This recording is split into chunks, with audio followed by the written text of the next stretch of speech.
سائل کہتا ہے کہ شرک کرنے والے کے پیچھے نماز ہو جاتی ہے اگر یہ عقیدہ رکھتا ہو کہ عبد القادر جیلانی غوث اعظم ہے۔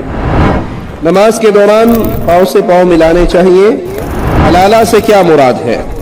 ایک شخص کے پاس اتنا سونا موجود ہے کہ اس پر زکوٰۃ واجب ہے، لیکن اس پہ قرض کا بوجھ بھی ہے اور گھر والی سونے کو بیچنے کی اجازت نہیں دیتی، وہ شخص کیا کرے؟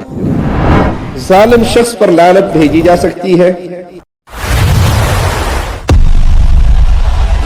پہلی مرتبہ ہمارے چینل لائے ہیں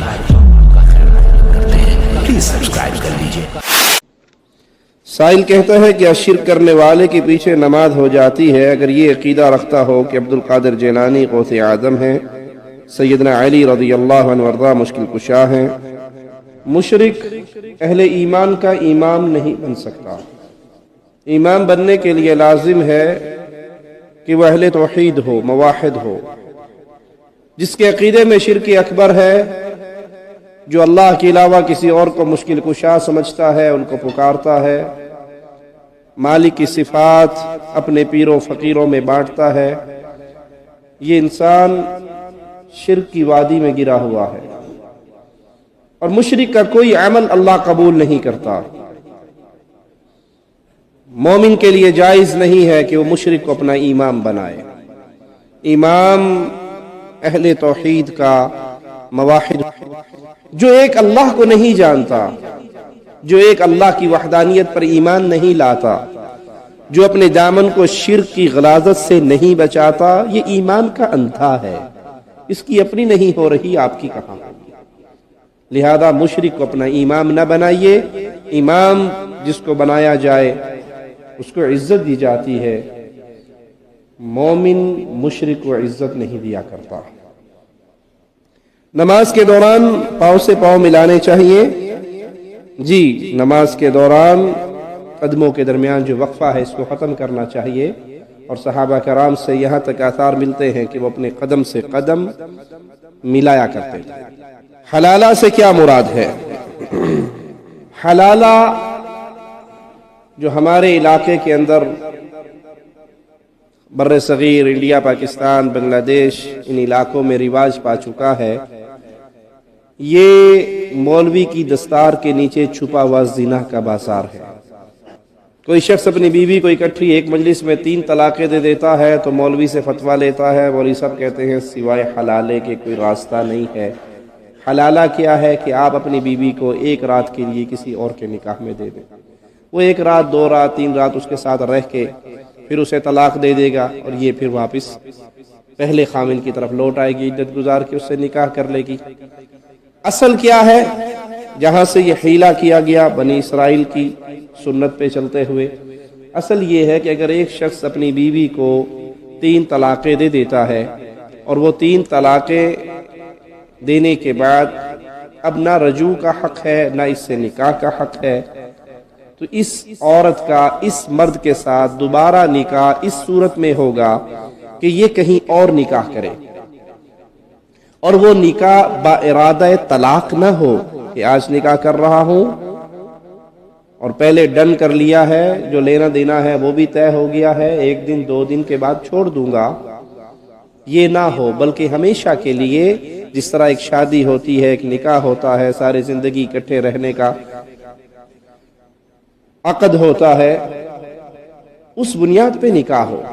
اور اگر وہاں بھی اللہ نہ کرے گزارا نہیں ہو سکا اور اس میاں بیوی کے اندر بھی طلاق ہو گئی، تو عدت گزار کے یہ پہلے خامن سے پھر نکاح کر سکتی ہے۔ یہ ہے اصل مسئلہ۔ اب یہاں پر کیا ہے کہ جب وہ دوسری جگہ پہ نکاح کرے گی 3 طلاقوں کے بعد، تو کوئی ایگریمنٹ نہیں ہے کہ آج کر کے 2 دن بعد طلاق دے دے۔ اگر بنیت طلاق نکاح کرتا ہے تو نکاح ہی فاسد ہے۔ حلالے میں کیا باقاعدہ طے ہوتا ہے؟ باقاعدہ طے ہوتا ہے، وہ اس کے ساتھ ڈن کرتا ہے، اس کی خدمت کرتا ہے، 1 دن 2 دن کے لیے کرائے کا سانڈ لے کے آتا ہے، کام کروا کے سانڈ کو چھوڑ دیتا ہے۔ اسی لیے جنہوں نے حلالے والی چھوڑنی نہیں ہوتی، جن کو ویسے نہیں ملتی، وہ صبح جب آتا ہے کہتا ہے میری بیوی کو طلاق دے، وہ کہتا ہے تیری بیوی کو میں طلاق دوں؟ تیری بیوی کو میں کیسے طلاق دے سکتا ہوں؟ انہوں نے کہا نہیں، مسٹیک ہو گئی، اپنی بیوی کو طلاق دے گا؟ میں پاگل ہوں اپنی بیوی کو طلاق دوں؟ اگر وہ بیوی تیری ہے تو میں کیسے طلاق دوں؟ اور اگر وہ بیوی تیری نہیں میری ہے تو میں کیوں طلاق دوں؟ وہ کہا تھا میں نے تو ایک 2-4 گھنٹے کے لیے اس کے ساتھ معاملہ طے کیا تھا، ادھر پکی لے کے نس گیا۔ یہ حلالے کا نام پہ چلنے والا کاروبار یہ زنا کا کاروبار ہے۔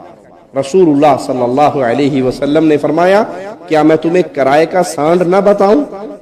صحابہ نے پوچھا جی بتائیے۔ فرمایا حلالہ کرنے والا حلالہ کروانے والا دونوں پر اللہ کی لعنت برستی ہے۔ ایک شخص کے پاس اتنا سونا موجود ہے کہ اس پر زکوٰۃ واجب ہے، لیکن اس پہ قرض کا بوجھ بھی ہے اور گھر والی سونے کو بیچنے کی اجازت نہیں دیتی، وہ شخص کیا کرے؟ پہلی بات تو یہ ہے کہ وہ سونا ہے کس کا؟ بیوی کے حق مہر کا ہے تو آپ کو حق نہیں ہے بیچنے کا۔ بیوی کو وراثت سے ملا ہے، آپ کو تب بھی حق نہیں ہے بیچنے کا، بیوی کا مال ہے۔ اور اگر وہ بیوی کا مال نہیں آپ کا مال ہے، آپ نے پیسے سیو کرنے کے لیے اس کی انگوٹھی بنا دی، اس کی چوڑی بنا دی، اسے کہا کہ یہ میرا مال ہے تم پہنو رکھو اپنے پاس، تو پھر اس کی اجازت لینا ضروری نہیں ہے کیونکہ مال آپ کا ہے۔ اور اگر وہ حق مہر ہے بیوی کا اور آپ نے آنکھ رکھی ہوئی ہے اس پہ تو یہ غلط ہے، اس کا حق مہر ہے، آپ پہ قرضہ ہے، آپ بیگم سے ادھار لے سکتے ہو اس شرط پہ کہ آج دے دو کل کو میں تمہیں یہی گولڈ اتنا واپس لے دوں گا، یہ تو ممکن ہے۔ لیکن اگر وہ بیگم کا حق مہر نہیں، اس کے وراثت کا مال نہیں، اس کے ذاتی پیسوں کی وہ چیز نہیں ہے، آپ نے بنا کر اس کو دیا ہے کہ میرا مال ہے رکھو، اس طرح ہم پیسہ سیو کر لیتے ہیں، جس طرح عام میاں بیوی کے درمیان پیار و محبت سے اتفاق سے ایک بار ڈن ہو جاتی ہے تو وہ آپ کا مال ہے۔ یہاں ایک مسئلہ اور یاد رکھیے کہ سونا بیگموں کا ہوتا ہے، زکوٰۃ خاوند سے دلواتی ہے۔ سونا کس کا ہوتا ہے؟ بیگم کا۔ زکوٰۃ کون دیتا ہے؟ خاوند۔ جس کا سونا ہے وہی زکوٰۃ دے۔ اگر خاوند پیار محبت سے زکوٰۃ دے رہا ہے تو اللہ جزائے خیر دے، ایسے خاوندوں کو کم ہی ملتے ہیں ایسے ہے۔ لیکن اگر خاوند زکوٰۃ نہیں دیتا تو اس کا گناہ خاوند پر نہیں ہے، جس کا سونا ہے اسی پر زکوٰۃ ہے۔ تو لہذا اس کے حق مہر کی قیمت، وہ مال، اس کو آپ زبردستی نہیں لے سکتے، اس کے وراثت کا مال زبردستی نہیں لے سکتے، اس کا اپنا ذاتی مال زبردستی نہیں لے سکتے۔ اگر آپ کا مال ہے تو اس سے پوچھنے کی اجازت کی ضرورت نہیں۔ ظالم شخص پر لعنت بھیجی جا سکتی ہے، اس کی ہدایت کے لیے دعا کریں، لیکن جس پر ظلم ہوا ہے، مظلوم، اگر اس پہ لعنت کرتا ہے